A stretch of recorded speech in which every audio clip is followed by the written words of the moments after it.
វីដេអូនេះផ្ដាំទៅសៀមថាអ្នកឯងគួររៀនសម្ដែងឲ្យសមបន្តិចសម្ដែងនៅឆ្កងច្រើនណាស់ឆ្កងតាំងពីអាឈុតឆាកជន់មីនមកពួកមីនជន់ហើយឡើងប្រមាណអ្នកដាច់ធម្មជើងតែវាដែរឃើញមានអាណាងាប់មួយសោះឥឡូវនេះភាកថ្មីសម្ដែងថ្មីមកទៀតហើយគឺចោទថាខ្មែរយើងបាញ់មុនតែធ្វើឲ្យមានតែហ៊ានសៀមរបួស2នាក់តែអត់មានអាណាងាប់សោះរួចស្នាមរបួសនេះណាបងប្អូនចាំបានទីខ្ញុំថាឲ្យសៀមវារៀនសម្ដែងឲ្យល្អឡើងវិញកុំសម្ដែងបែបភ្លឺអញ្ចឹងរបួសនេះណាបើយើងក្មេងកុំវើយល់ដែរវាមិនមែនជារបួសដែល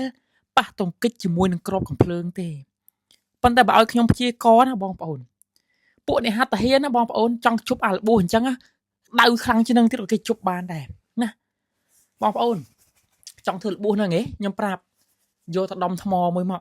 ហើយរបួសនេះខ្ញុំគិតថាវាយកដុំថ្មរៀងមូលបងប្អូនរៀងមូលប៉ុន្តែវារៀងមានផតក្បាលរៀងស្រួចនៅផ្នែកណាគេបន្តិចចឹងទៅវាយកមកដាក់បិទណាបងប្អូនវាបិទហើយវាអវងឲ្យទ្រូងវានឹងបុកជាមួយនឹងដីនឹងតែ10ដងតែ15 10ដងឡើងទៅគឺបានស្នាមនឹងមកមិនជឿបងប្អូនណានេះសាកធ្វើបើមិនចេញរបៀបអញ្ចឹងជាំខៀវជុំវិញហើយនឹងមានរបួសបងប្អូនសាកយកថ្មណាដែលរៀងមូលបន្តិចហើយមានស្ដួចក្បាលរៀងឡើងលើបន្តិចកែមហើយយកមកចងស្កុតបិទក្បាលនេះបិទឲ្យអប់ជាប់ធុងហ្នឹងហើយសាកអវងឲ្យធុងអឹបដីចាប់ពី10ដងឡើងទៅបានស្នាមអញ្ចឹងឯងចាំបានប្រាប់ថាសៀមបើពួកឯងសំដែងភ្លើទេគួរតែអាម៉ាស់អន្តរជាតិទៅណាឬមួយក៏ខឹងដោយសារតែមិនរៀបចំស៊ីហ្គេមវាចាញ់ខ្មែរ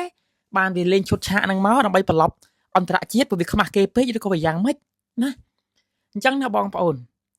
យើងកម្ពុជាមិនបាច់ចាំបាច់ទៅប្រតិកម្មអីច្រើនទេពីព្រោះអីអន្តរជាតិផ្នែកជំនាញគេចេះមើលគេដឹងហើយណាបើមិនសិនជាខ្មែរយើងបានបាញ់មែនណាបងប្អូនត្រូវ2នាក់ហ្នឹងអស់ហុចណាក៏វាមានងាប់មួយដែរវាមិនមែនណារបួសឯងទាំងពីរមកអញ្ចឹងឲ្យស្នាមរបួសដូចគេអាលៀកពងស៊ីម៉ាំងអញ្ចឹងទេចាំប្រាប់ថាសៀមហ៊ានបោកសាថ្មីណាអរគុណ